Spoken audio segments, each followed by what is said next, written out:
Today I'm going to be doing something a little bit different. We're going to be doing a live reading type thing. I'm reading the entire book in one sitting. Now I might do it like every 20 minutes and stop the footage and edit because my SD card sucks ass and only films like 20 minutes of footage. But anyway, it's going to be on one night. I'm not changing. We are reading The Deal by Elle and I'm super excited to read it. Everyone's been telling me you need to read it because I love hockey. I'll show you some pictures of when I went to the hockey game a couple weeks ago. So good, front row, it was fantastic. So this one follows a hockey player fake dating romance, I think. I'm not like 100% sure on what's going on. I believe it's like a tutoring type situation where the girl's like super smart and then he needs her to help him, but she has like no interest in him at first because he's a jock. I'm gonna get to reading and we will see when we have thoughts.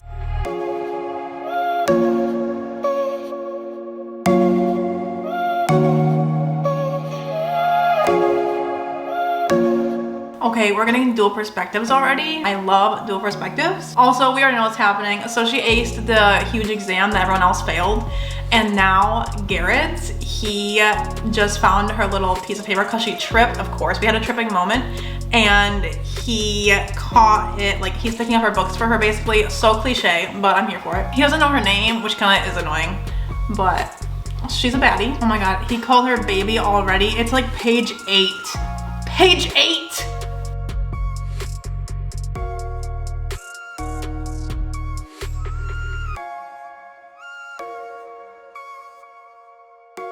She just called him baby back, but it was like condescending. Oh, yes.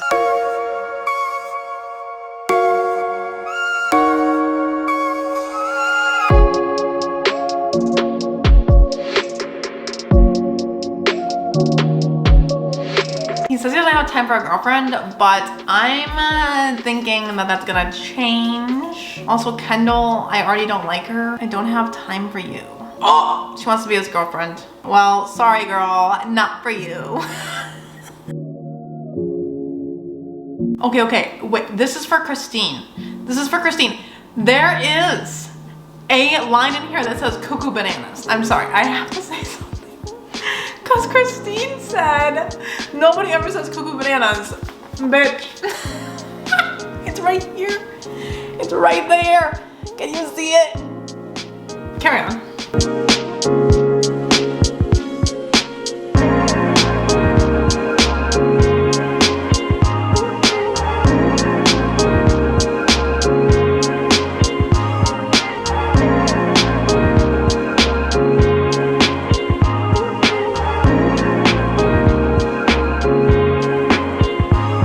All right, so Hannah's going to a party, a frat party. We also learned that she was sexually assaulted in the past, so she's kind of scared to go to parties. She doesn't drink. She doesn't really like parties because she's kind of scared there and stuff like that, understandably. But her best friend and roommate just convinced her to go to this frat party, which is gonna be exciting because her crush is there. Her crush is a football player right now named Justin, but obviously that's gonna change, you know. Garrett just texted her because he wants her to tutor him, but she's saying no all the time. So he found her number via like this study group that they have at school, and he thought the best way to do that, to persuade her to do that for him, is to send a shirtless picture. I'm like, maybe not the best way to go about it, but so I think what's gonna happen is he's gonna be at this party and maybe they're gonna make a deal.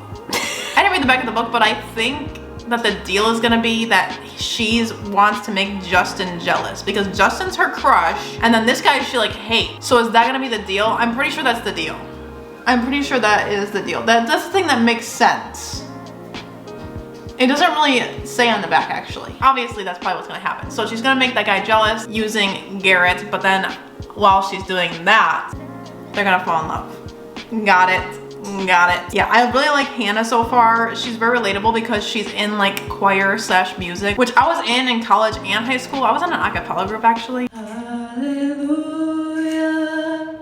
But we were terrible. I'm excited to see how that goes. And her choir partner right now is really annoying. So I wonder if he's gonna be in other books and stuff, but he just showed up at her work. This guy, he said, how am I supposed to pass this makeup if I'm studying with people who are as dumb as I am?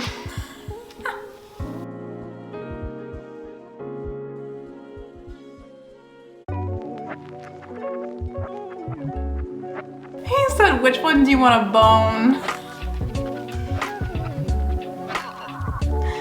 Oh no. I love how he's already pining after her. I did not know this book had that. He already like kind of thinks she's cute. So the deal has been secured.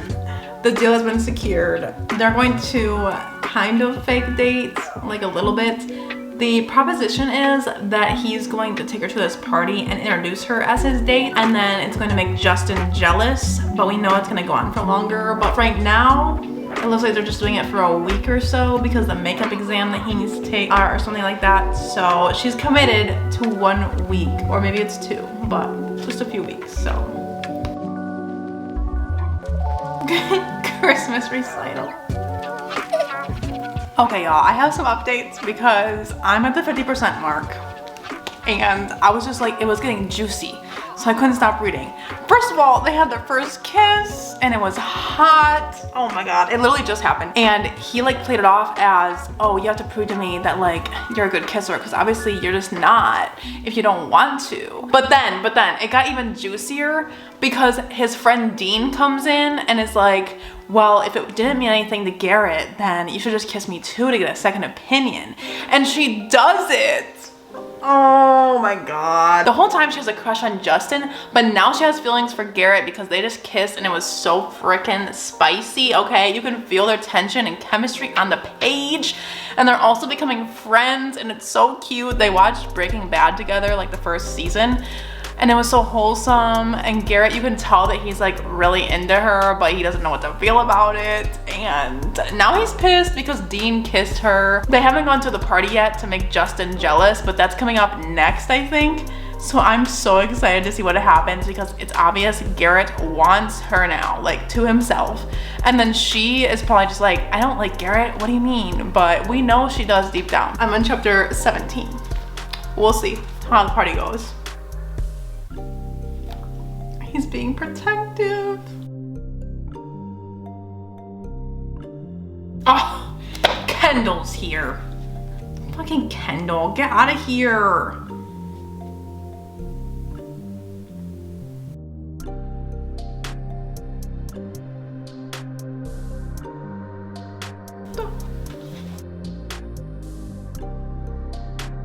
Can I just say that I love Garrett so much. He is such a sweetie. Little cinnamon roll Garrett. I just love him so much.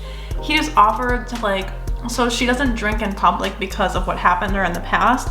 And he just offered to like protect her kind of. Like he said, come out with us tonight and you don't have to worry about anything because I'm the DD and I won't let anything happen. So I hope nothing bad happens or anything when she does go out, but I really hope nothing bad happens at this party. Since she's literally trusting Garrett to like be there for her, nothing bad can happen. She's doing karaoke. No, that's so cute. I love how she's becoming friends with the guys. I just do. Their chemistry. They're dancing. Uh-oh. She's about to drink a lot. She just saw her ex. Chapter 23. Chapter 23. It's happening. She just asked him to have sex with her. I'm gonna die. I'm gonna die. He's like confused. He's like, what? Why are you asking me that? Why are you asking me that? But she just wants to like prove to herself that she can have a good time. while doing the deed because of everything that happened to her in the past, you know, like that's obviously traumatic. So she needs to like prove to herself that, you know, she can feel things again, and she wants Garrett to be the one. So that's what's gonna happen next. I am here for it. I'm 100% here. Oh! Also, I'm on page 200. Oh, they're gonna watch Breaking Bad again.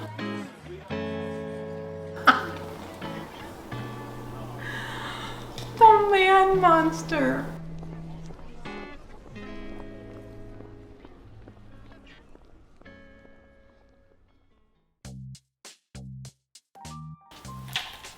Chapter 41.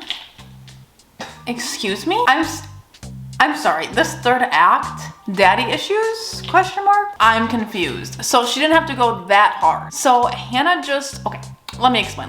So Hannah just told Garrett that she's not in love with him, they're moving too fast, and blah, blah, blah. After she had just like literally confessed her love and like they were getting along so well. But the reason is that his dad is abusive and horrible, and he doesn't want him to have a girlfriend because he wants him to focus on hockey. So he comes up to her and says, if you don't dump my son, then I'll take away all of his tuition, all of his everything, and he won't have anything anymore. So do you want that, or are you just gonna stay with him and make him suffer? So what she does is she dumps him, but she dumps him so awfully. Like, can you just like give him a little winky winky so that he knows like it's not real? I don't know. So that's the drama. The drama's happening, and you know, my heart's pounding a little bit, but I know it's gonna be okay, of course. It's a romance book, and things have been getting really good. He beat up one of the guys that testified against her with her rape case. So that was really good, you know, the protective vibes. One thing that I'm not really loving is the hockey itself. I wish we had more hockey. Like, for a sports romance, it's really light on the sports. So if you want something to like dabble into sports romance, I think this would be really good because it's really light on the sports. Whereas like Mariana Zapata books, they tend to really go more in depth on the sports, I would say. Like, it's a really main focus, but in this one you don't get to see a lot of the game or stuff like that. I don't know, I just feel like this is very light on the sports in terms of sports romances. So that's my thoughts so far. I'm gonna get back to it, and I think I can finish it really fast here, so stay tuned. I got MVP, babe. You see that? Fortunate Cookies, MVP. Okay guys, I must say this is very dramatic and cheesy. I'm just gonna say it. This ending is just so fast-paced and so cheesy, but I'm here for it. So basically, if you don't want to read the book and you want to know what's going on, basically the dad, like, okay, basically what happens is she breaks up with him, and then he knows something's up because obviously she's in love with him, and he knows that the reasoning she gave him was not real. So he tells everyone in the school like she's hands off, so she can't date anyone like she said she was wanting to. And then she finds out, she barges into the locker room, sees all the guys' dicks, whatever. And then they fight, and then she tells him the real reason that they broke up. And then he's like, why'd you just tell me that? Because my grandparents have a trust fund. There's no big deal. We're just gonna say, fuck you, dad, and everything's gonna be great. So that seems like it's gonna be the ending, but I have about 3 to 4 pages left, so we'll see how it goes. That was good, guys. I don't know what I want to rate it. It's definitely not a 5-star for me, I will say, because I don't know, I didn't have that like really like giddy feeling, but I still loved it, you know what I mean? I think it's a 4-star. I'm gonna go with a 4-star because I had a good time. I read it really fast, and I loved Garrett, and I liked the characters, and I can't wait to read the other books like Dean's. So hopefully those will be good too. Let me know which one's your favorite out of the series. I'd love to know. I know a lot of people's is this one, but I know fake dating is like one of everyone's favorite tropes, so that's not surprising. But this was really fun, really good. The only thing I had to say was really the hockey played a really low role in the book, at least in my opinion. And I actually just read The Wall of Winnipeg in Me, which is Mariana Zapata's football romance. So I think I'm just used to that style, and that one was pretty strong on the sports, like I said earlier. So yeah, I'm gonna go with a 4-star on this one, and I hope you enjoyed this video. It was super fun to film and do this tonight sporadically. Be sure to like and subscribe down below for more bookish content, and I'll see you in my next video. Bye guys.